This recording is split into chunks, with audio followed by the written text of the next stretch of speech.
so next on the agenda is had a lot of people ask me how do they actually use their diaphragm when screaming, because a lot of people say that they know they need to be using it, but they don't know the actual technique. I can only explain so much because it has to do so much with internal muscles. That's like trying to teach someone how to walk or trying to teach someone how to burp. It's like you can only describe so much because you kind of already know how to do it. You don't think about it while you're doing it. So I'm going to try my best to help kind of describe some of this information for you. Now the first thing is that a lot of people say you have to scream from your diaphragm.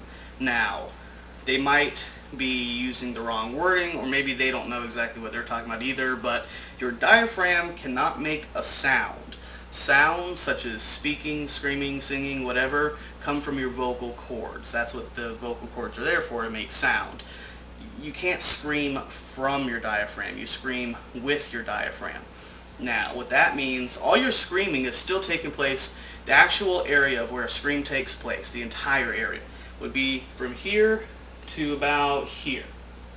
So it's going to generate right here in your larynx, below your Adam's apple. This is going to be obviously where it exits. This is about where it starts in your chest area. Now, using your diaphragm, I'm going to use a metaphor real quick. That a diaphragm is kind of like a piston in a car. As the piston moves down, it's taking air in, and as it moves up, it's pushing air out. Your diaphragm does exactly the same thing. It sits below your rib cage. It's like a little surrounding barrier underneath your rib cage. Now, in actual just regular breathing, everyday breathing, you go.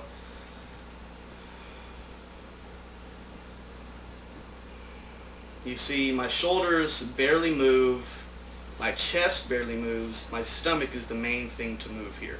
That's because what it's doing is the diaphragm, as I'm breathing, is pulling air in. Now obviously, since I'm just normal breathing, it's not pulling in much, but when it pulls in, your rib cage actually sticks out a little bit more to help bring more air into your lungs. When you see people do this kind of a breathe in for air take, if you notice, if you do that, it's going to feel very harsh. You're not going to feel comfortable, and the main feeling that you feel is, damn, I want to get this air out. That's because when you go, you see how my shoulders raise, my chest pops up? That's bringing air straight into your lungs without using your diaphragm. Your diaphragm controls your airflow.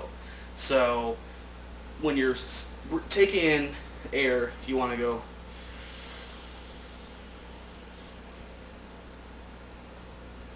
and you feel your stomach kind of start to stick out. Now you should be able to still talk with fairly reason without having to sound too constricted. Obviously it sounds a little different. Now to let go of the air,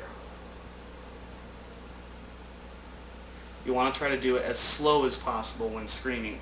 Obviously when you're screaming and you're on stage, you're not going to have time to sit there and go. So you have to learn to take air in quickly, but without going straight to long. You still want to use the diaphragm.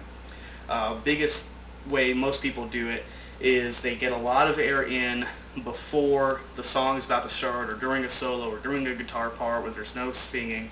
They take in as much air as possible within that time frame, and then let it out in little bursts and take some more in little bursts and whatnot to kind of balance that out. So when you're screaming, you know, if there's a guitar part going on, breathe in normal, but try to breathe in a lot of air. So you're just,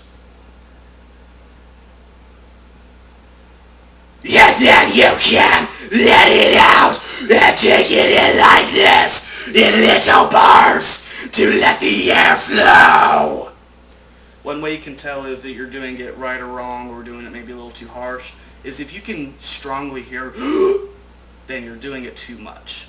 It should be like just as if you're speaking. You breathe in at certain parts when you're not talking, you breathe out while you're talking, and you transition it to make it a lot more smooth. That's the biggest thing I could think of to teach you. As far as exercises with that, I can't think of a whole lot of exercises. Mostly, like I said, just practice, you know, breathing in. If your chest and your shoulders are moving up, you're going straight to long, which is bad.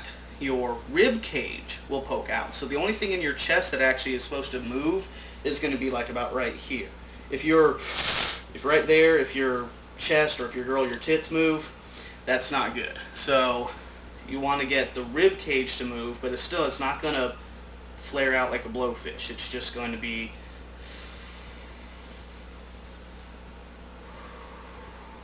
biggest thing to move is your stomach. So practice breathing, see what you can do with that. Practice breathing and screaming. That's how the diaphragm works. It's just a piston in your stomach.